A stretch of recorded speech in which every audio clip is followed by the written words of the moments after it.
Right, now, once, when you actually receive your RC vehicle, of course there's the breaking in procedure to carry out on the engine. So I'm just going to go over a few things of what to do when you first receive or you first get your RC vehicles, when you first actually receive your RC vehicle.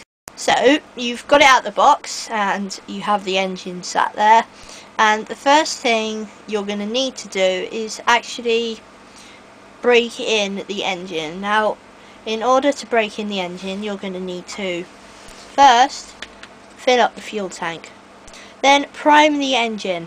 Now, priming the engine, the way I recommend is to block the exhaust with your finger and then pull on the pull start, or turn the engine over using a drill start or a starter box, whatever, to prime the engine until you can see the fuel is just about reaching the carb, just about. Next, I would recommend to remove the glow plug. Now, do this after you have primed the engine. Simply take the glow plug out and put in about 3 drops, no more than that, otherwise you'll flood the engine, of nitro fuel directly inside there. Then pull the pull starter a couple of times until you can feel a little bit more compression on the engine. Then you need to replace the glow plug. Next, I would recommend taking the air filter out and adding 2 drops of fuel directly into the carb.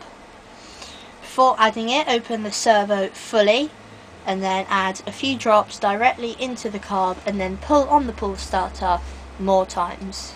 This really lubricates the engine and makes it a lot easier for starting with the first. Now, one thing before you start, do not touch your low end needle.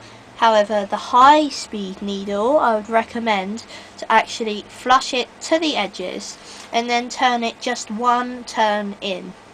This is a good starting point for a nitro engine. At this point, starting will be easiest and it calibrates the engine to a good tuning setting that makes it easier to start it for the very first. Then you need to actually check the carb opening gap inside your carburetor. Now, the gap should actually be 1.5 millimeters open. If possible, no more than 1 millimeter, but 1.5 will be okay. Just decrease the idle speed or maximize the idle speed once the engine has actually started. Now, when you first receive the engine, the pull starter is actually very hard to pull. In fact, especially on new engines, the pull start is extremely hard to pull, and this actually means that perhaps when you pull the starter, the engine, the whole car will actually lift up. No worries, just hold it nice and tight and pull on the pull starter. Now, in fact, especially on these Team Infinity engines, the pull starter is actually very hard to pull. I find it a good thing to do, actually, to just rest my foot on here to hold the chassis plate down and then pull on the starter. I find that an easiest way to do so.